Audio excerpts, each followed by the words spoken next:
बिस्मिल्लाहिर्रहमानिर्रहीम। मेरे अज़ीज़ तलबा व तालिबात, अस्सलामु अलैकुम वरहमतुल्लाहि वबरकातुहू।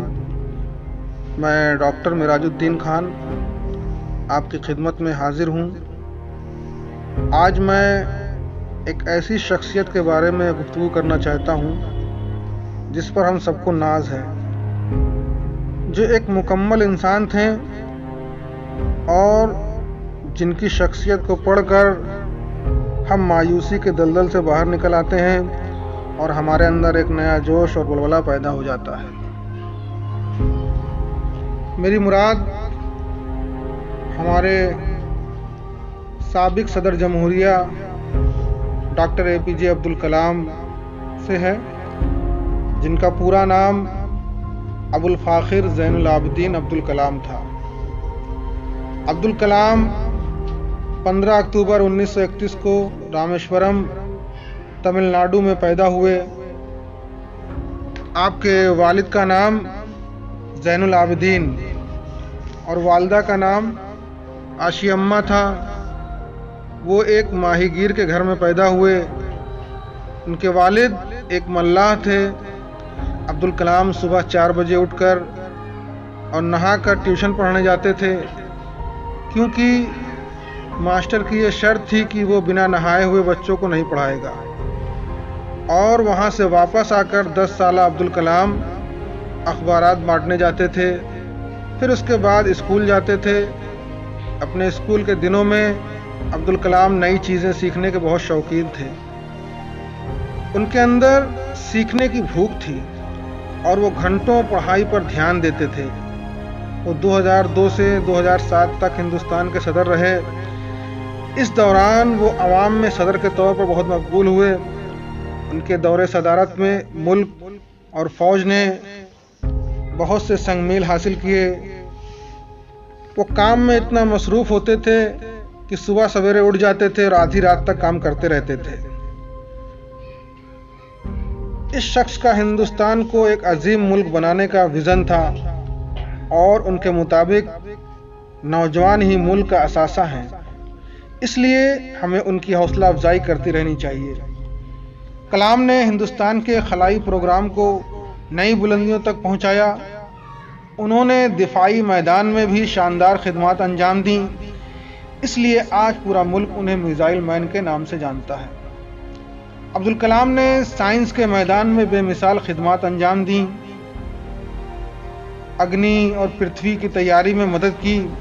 APJ अब्दुल कलाम को हिंदुस्तान के 11वें सदर जमहूरिया होने का शर्फ हासिल रहा है। वो न सिर्फ मुफक्किर दानिश्वर बल्कि कौम के नामवर साइंसदान भी हैं। मुल्क में जदीद साइंस व टेक्नोलॉजी को फ़रोग़ देने और एटमी सलाहियतों में ज़बरदस्त इजाफ़ा करने की कोशिश व जद्दोजहद की। इस बुनियाद पर उन्हें जदीद दौर का मिसाली साइंसदान तस्लीम किया जाता है। APJ अब्दुल कलाम की वालदा बड़ी नेक, हमदर्द और गरीब गुरबा की मदद करने वाली थीं। उनके वालिद ज़ैनुल आबिदीन लकड़ी की कश्ती तैयार किया करते थे। यही उनका ज़रिया माश था। वालिद बड़े ही नेक, खुदा तरस और दीनदार इंसान थे। वालिद 103 साल और वालिदा 93 साल की उम्र में दुनिया से रुखसत हुई। डॉक्टर अब्दुल कलाम ने इब्तदाई तालीम अपने गांव में ही हासिल की।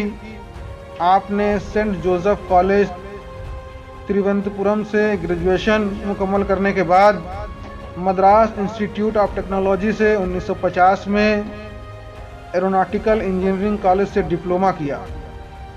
अब्दुल कलाम ने अग्नि, नाग, पृथ्वी, त्रिशूल नामी मिसाइल तैयार किए, जिसकी वजह से वो दुनिया में मिसाइल मैन के नाम से मशहूर हुए। डॉक्टर अब्दुल कलाम बचपन से ही ज़हीन और मेहनती रहे हैं। उन्हें बचपन से ही मुताले का बड़ा शौक़ था और कॉलेज की पढ़ाई के दौर से ही अदब से भी लगाव पैदा हो गया था। उन्होंने टॉलस्टॉय, टॉमस हार्डी और स्कॉट जैसे आलमी शोहरत याफ्ता अदीबों की किताबों का मुताला भी किया था, जिससे उनके अंदर एक अदबी ज़ौक़ और शौक़ पैदा हुआ। नौजवानों में तहरीक पैदा करने के लिए उन्होंने अग्नि पंख नामी किताब तहरीर की। इसके अलावा ए विज़न फॉर मिलेनियम नामी किताबों की तसनीफ़ की। डॉक्टर कलाम के साइंस व तहकीकी कारनामों को मद्देनज़र रखते हुए उन्हें 1980 में पद्म भूषण के खिताब से नवाजा गया। डॉक्टर APJ अब्दुल कलाम आला कदरों के अमीन थे। उन्होंने डिसिप्लिन और दयानतदारी के उसूलों को अपनाया और बड़े सादगी पसंद इंसान थे। नीली कमीज और पैंट उनका पसंदीदा लिबास था। खाने में सब्जी का ज़्यादा इस्तेमाल करते थे और गोश्त वगैरह से परहेज करते थे। उन्होंने शादी नहीं की, यकसुई के साथ काम करने के आदी थे। वो ख्वाब देखते हैं और ख्वाबों को अमली शक्ल देते थे। वो बच्चों और नौजवानों को भी ख्वाब देखने की तलकीन करते हैं।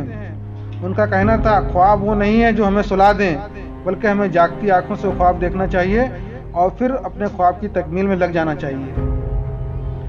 डॉक्टर APJ अब्दुल कलाम असातिज़ा को मुल्क का अजीम सरमाया करार देते हैं, जिनकी कोशिशों से मुल्क के 1 अरब लोगों की किस्मत बदल सकते हैं और जो बच्चों को तालीम के ज़रिए लायक और मुफीद शहरी बनाकर मुआशरे में नई रूह फूंक सकते हैं।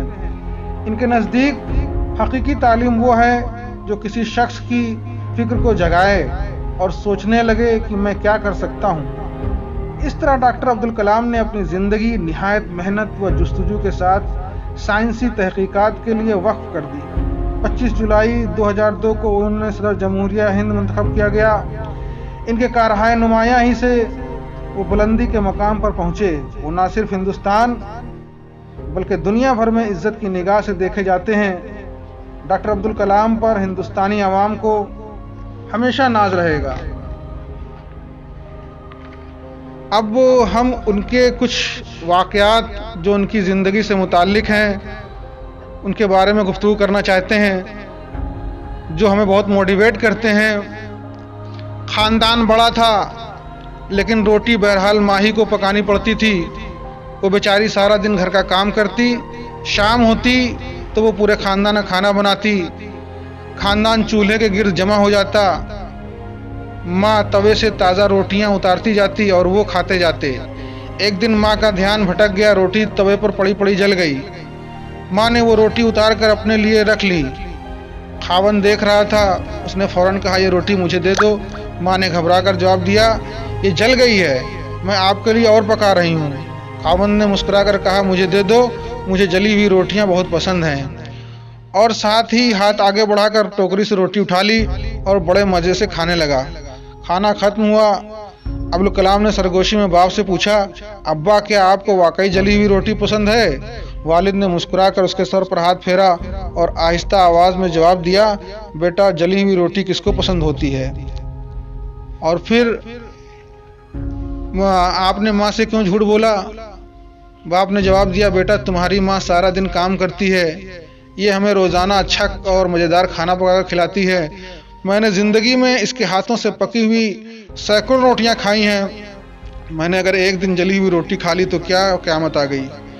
बाप ने कहा, ये रोटी मैं ना खाता तो तुम्हारी माँ खाती और मुझे यह मंजूर नहीं था। ये वाक़या बचपन के सुनहरी याद बन गया और उसके बाद उन्हें जो भी पेश किया गया उन्होंने बगैर कोई कमी निकाले हुए उसको चुपचाप खा लिया और कभी खाने में कोई नक्श नहीं निकाला। रामेश्वरम में हिंदुओं की अक्सरियत थी। स्कूल में भी मुसलमान तालिब इल्म थे। असातिज़ा मुसलमान तालिब इल्मों को स्कूल से भगा देते थे। वो भी उस्तादों की इस नारवा सलूक का निशाना बने, लेकिन साबित कदमी और अल्लाह की मदद से उनके शामिल हाल थी। चुनांचे वहाँ के मुखिया को इसकी इत्तला मिली तो उन्होंने उस्तादा को डांट दिया। यूँ उन लोगों ने उसको भी इंसान समझना शुरू कर दिया गया। APJ अब्दुल कलाम रियाजी में खुसूसी दिलचस्पी रखते थे। कॉलेज की तालीम मुकम्मल करने के बाद मद्रास इंस्टीट्यूट ऑफ टेक्नोलॉजी में दाखिला हुआ। 1000 रुपया फीस थी, लेकिन घर में इतनी बड़ी रकम मौजूद नहीं थी। अब्दुल कलाम ने आला तालीम का ख्याल छोड़ दिया, लेकिन फिर उनकी बड़ी बहन फरिश्ता बनकर आई। उसने अपनी तलाई चूड़ियाँ बेचकर उनकी फ़ीस अदा कर दी। कलाम यूनिवर्सिटी पहुँच गए, लेकिन वहाँ फ़ीस माफ़ी के लिए पोजीशन लेना ज़रूरी था। अब्दुल कलाम इसके बाद सिर्फ फ़ीस माफ़ कराने के लिए पोजीशन लेते रहे। तालीम मुकम्मल करने के बाद भारत के एटमी प्रोग्राम से वाबस्ता हो गए। अब्दुल कलाम ने 1974 में भारत को एटमी ताकत बनाया और ये भारत में मिसाइल प्रोग्राम की बुनियाद रखकर मिसाइल मैन कहलाए। 2000 तक मुख्तलिफ यूनिवर्सिटियों में काम करते रहे। अब्दुल कलाम कमाल के इंसान थे। वो अपने वक्त के इंतहाई पाबंद थे। सुबह 6:30-7 बजे के दरमियान काम शुरू करते थे और रात तक काम करते रहते थे। वो टीवी नहीं देखते थे, अपना ईमेल चेक करते रहते थे, उसका जवाब देते थे। पूरी ज़िंदगी काम किया, यहाँ तक कि जब इनका इंतकाल हुआ तो शिलांग में लेक्चर के दौरान हुआ। और उनकी एक और चीज़ बड़ी अच्छी थी कि उन्होंने कभी सदर जमहूरिया रहते हुए इफ्तार का इंतज़ाम नहीं किया, बल्कि पता लगाया कि उसमें कितना पैसा खर्च होता है, उसके बाद उसमें और पैसा मिलाकर दिल्ली में यतीम खानों में दे दिया पैसा।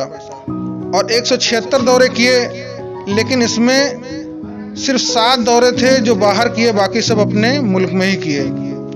इनकी ज़ात में बड़ी सादगी थी और वो किसी प्रोटोकॉल में नहीं फंसते थे।